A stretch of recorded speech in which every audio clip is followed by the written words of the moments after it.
session. So whatever you need, anything that you need in this moment that needs to be released from your life or relieved from your life, feel free to just allow that to be let go at this time. So if you're new to the community, babies, welcome. This is your nightly self-care routine, daily self-care routine. This is whatever you need to do during this time. And since you're new, if you're new, because you could be a returning baby. So if you're new, you are now one of my babies, and you get one kiss on the forehead. Okay, you get one kiss, okay? But everybody knows that when you return, you get multiple kisses. Love you, mama loves you, okay? So we start our session off with a prayer. It's not a religious prayer, it's just a prayer to root us in our individual healing experience and bring us together as a community and as a collective. And because consent matters, to have your permission to say a prayer. Okay. I was really gonna start cutting. Man, don't you? Okay, let's get to it. You ready? Dear universe and all for the highest vibrational good only, please connect us to our highest self and validate information for our highest good only. Please allow us to release what we need to let go and embrace what allows us to grow. Let our journey encompass the lineages, traditions, religions, and spiritual paths that bring light out through us to share with others. I say all of this in the name of I am Ashe, Ashe, Ashe. Okay, so I'm just gonna start by maybe any lingering stuff that needs to be removed. We just gonna start, and yeah, some energetic bang trimmings, but just separating anything that's been draining, energy like Mars in retrograde can be an energy that makes you feel like you can't really do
else you've known was able to do it, that there is something special about you and you will figure it out.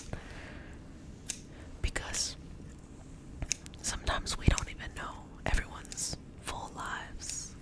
We don't know all of their accomplishments and things like that. Some people that we can look at on a very surface level and think, oh, this is what they've done or what they haven't done. They could have done amazing things and they could be satisfied, or they could decide, okay, I wanted to go a new path. I wanted to go a new path at this point in my life. We don't know. But whatever that assumption is, let it go and believe that you can do something, whatever it is. And also know that things and times are changing. They consistently change. So you not being able to do something maybe years before or now doesn't mean that the time won't change perfect for you. If you're feeling it, other people are feeling it too, and there will be a push to create an opening for you to step in. You just gotta be ready to do that. So removing all that excess energy that we're gonna send it on somewhere else. I like to refer to it as energetically upcycling.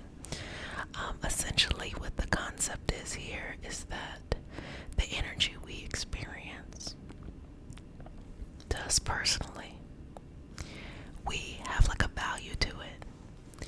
Based off of where we're at in our life, we experience this energy in maybe positive or not so positive ways. But someone at a different point in their lives could also evaluate this energy in a different way. Opportunities, energy is opportunities, experiences, all of these things that show up in our life. So when it's time to let go of an energy, a cycle, a rhythm, you have to understand that that energy can go somewhere else. And just because you have outgrown it doesn't mean that that energy cannot go and help someone else that used to be in your energy or energetic pattern. And it doesn't mean that you're higher than them or anything like that. It just means that we're all different from time to time. So instead of hoarding, being an energetic hoarder, I say this all the time when people don't do shadow work and they only want to manifest. So you're like putting all your stuff in your basement, closing the door, you're like, oh, bring more into the house, okay?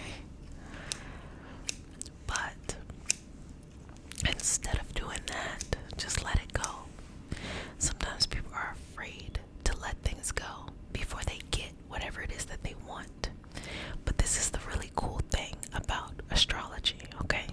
A little bit of tangent here, but the cool thing about astrology is when planets or celestial bodies go into retrograde, what typically happens is that when or change a sign, I think would probably be a better way to say it.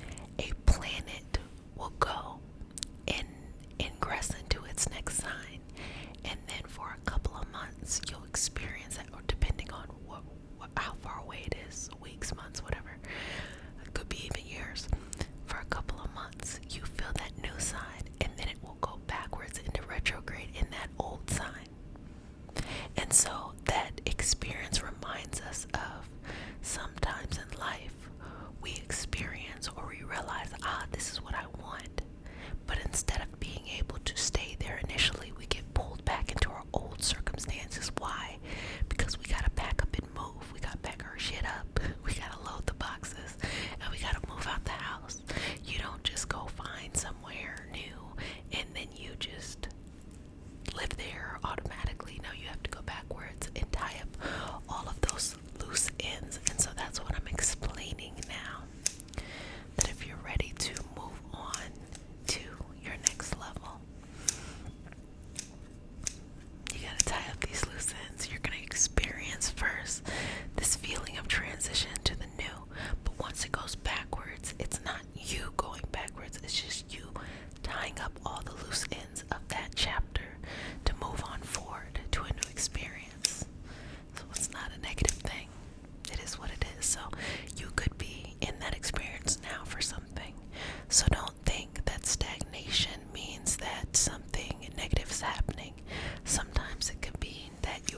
downloading information. Other times it means, hey, use this time to tie up loose ends. So that sense of self-belief and faith and self-trust is super, super, super important. But it can be difficult. I can definitely admit that it can be very, very, very difficult to maintain, to do.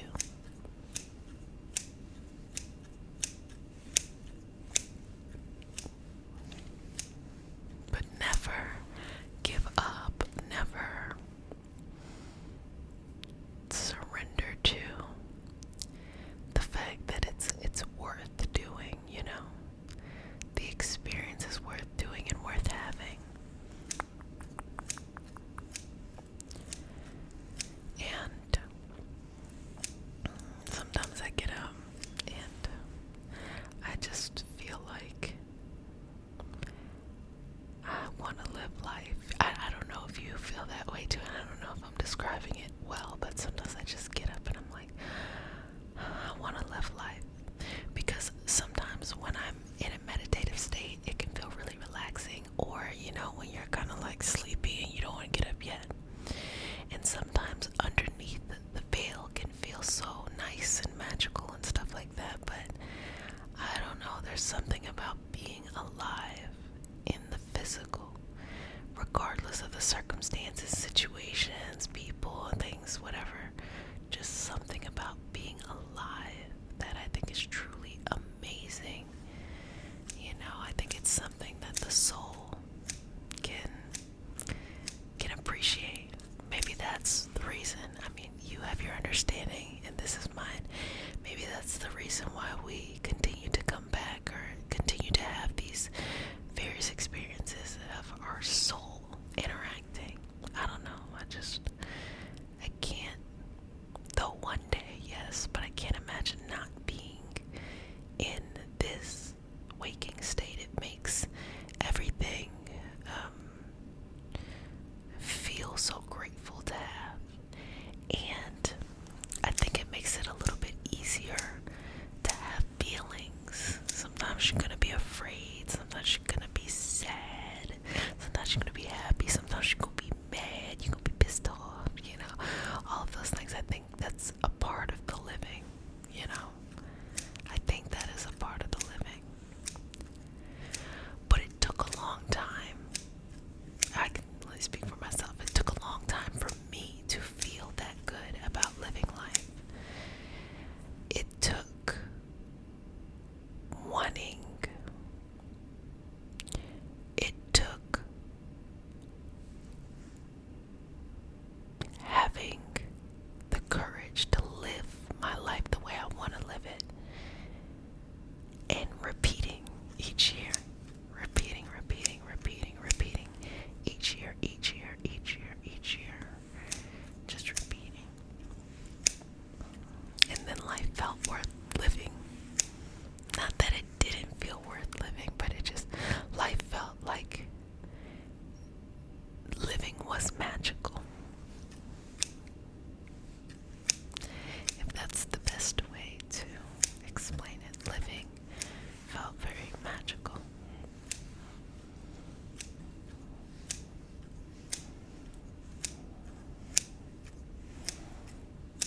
I think some of I like to give examples, so I would say like some of the moments that really pushed me to this state of mind would be when I came out. I remember that was a time of just, you know, feeling good about life, feeling good about living the life that I wanted to live and things like that. When I quit my job and started working for myself full time. What are some other things that I don't know? It's just those big things that you do. Or even before that, I remember the first time that I lived outside. You know, you leave your parents' house and then you go live out in the world, and that's a big step. And the first time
say, just my reflection, being in my 30s, I feel like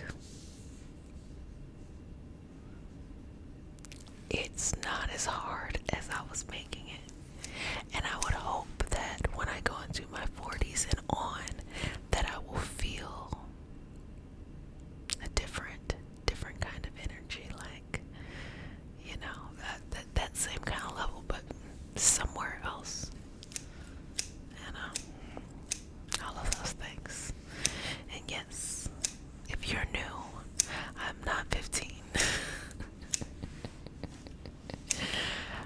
I'm grown. There's a reason why you're the babies. So keep breathing through that. So I hope that the things that I say put a smile on your face and bring some encouragement. I have some sessions where, we don't really talk much and I'm just in there, doing stuff. So before anybody comments, I don't want to hear you talking. It's just not for you. Just go watch another video, okay? It's not for you. But for those who do like my rambles, I hope that what I said just makes you feel a little bit more at home with life, at home with your body, accepting yourself, accepting all aspects of you, makes you feel more grateful, or reminds you to feel grateful to be alive, or that you really just see the mystery and the value of living. And so all of our problems seem a little bit kind of like small when we think about how amazing it is to live. Well, babies, I hope you enjoyed my rambles today, and I hope you enjoyed this session. I would like to let you know, let me put the scissors down. I'd like to let you know that on Patreon we have the Rebirth cleanse circles that are happening weekly. And so what it is, if you haven't heard it, me talking about it a million times, is we have herb pairings for our weekly cleanse group. So we, come together and we're just in community with each other. And we're doing this to prepare ourselves for the new year, because I've said this before many times, that we're going into a new year with a Mercury in retrograde. And so the best way to approach that is to cleanse out, to let things go within the physical body, so that when we experience that retrograde, instead of it like shaking us up, instead